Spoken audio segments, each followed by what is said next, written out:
Hi guys, Helen the Russian here.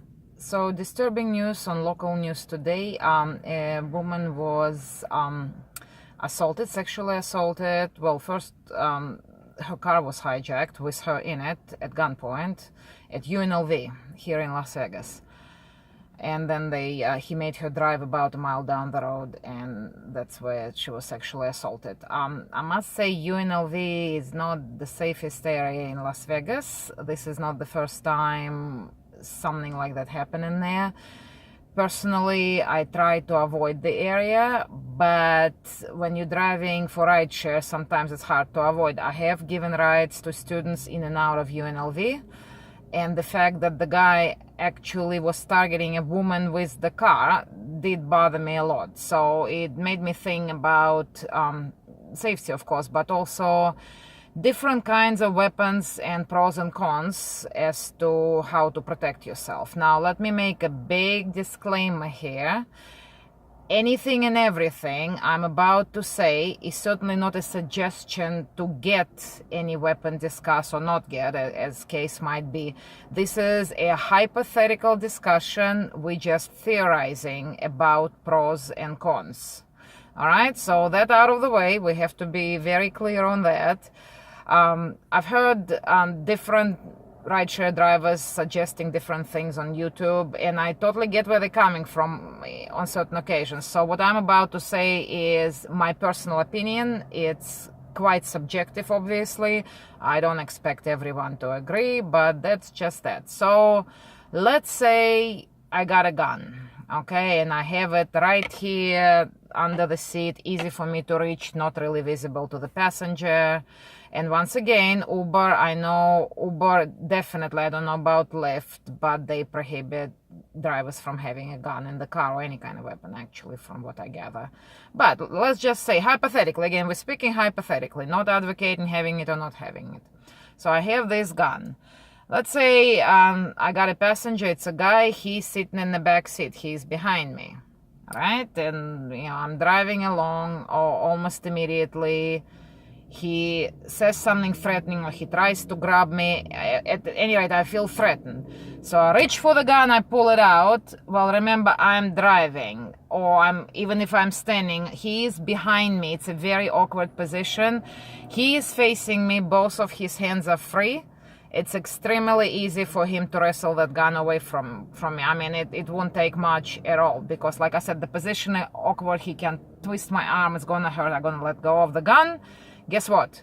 Now he's got the gun at my head and I'm in danger. I mean, obviously, a reasonable person would not want to shoot a driver of a moving vehicle, because I'll be dead, the car will crash, he'll probably be dead or badly hurt. However, when people go to these extremes, when they attack you, they probably not thinking clearly. You can't bet on them being logical. Most likely they under influence of various different substances. So my opinion, gun, nah. I'm not proponent of guns to start with. I have nothing against them in theory, but I don't want to have one myself. Zero interest. My opinion, it ends up being worst case scenario for you versus from whoever it is trying to attack you. Mostly because if you do discharge your gun for whatever reason, say you genuinely were threatened, police will investigate this. It's not just like you walk away scot-free and nothing happens. They're going to be lengthy investigation. There might be charges leveled against you, not to mention the perp, despite the fact that he or she is a perp. They can file charges against you as well, including civil charges. And I've known of cases when it did happen. So personally, gun, no. All right, let's move on to pepper spray. Okay, a lot of people suggest pepper spray. Well, for those of you who had pepper spray and actually used it, you can skip this part, because you know exactly where I'm coming from, and you know exactly what I'm gonna say. But for those of you who haven't, right, the ads for pepper spray, they tend to have those cartoon images of how to use it, and it shows this triangle at how the pepper spray goes. Well, pepper spray doesn't, meaning you get your attacker, wow, yeah, good on pepper spray, it went that way. No, pepper spray doesn't work that way. Pepper spray tends to, because it's particles, it tends to kind of mushroom out, meaning some of it gets onto you. And of course, in a small contained space like a vehicle, you're definitely gonna get a good sniff of that pepper spray. Obviously, it's gonna affect you straight away. You can't see straight or good. You might crash the car, you might hurt yourself, your attacker might overpower you, or you're both gonna get hurt because the car crashed and now you lost your car and you hurt. Again, not a big opponent of that. I don't think it's a good way to go. Again, personal opinion. Now, moving on to stun gun. Now, that's something I actually can get behind. Again, I've had them, I've used them, I know exactly how they work and what happens. You could, again, we're talking hypothetically, you could place it discreetly right there where it's easy for you to reach but no one can see it. There are Velcro pockets where you can attach right here in the middle console on your side.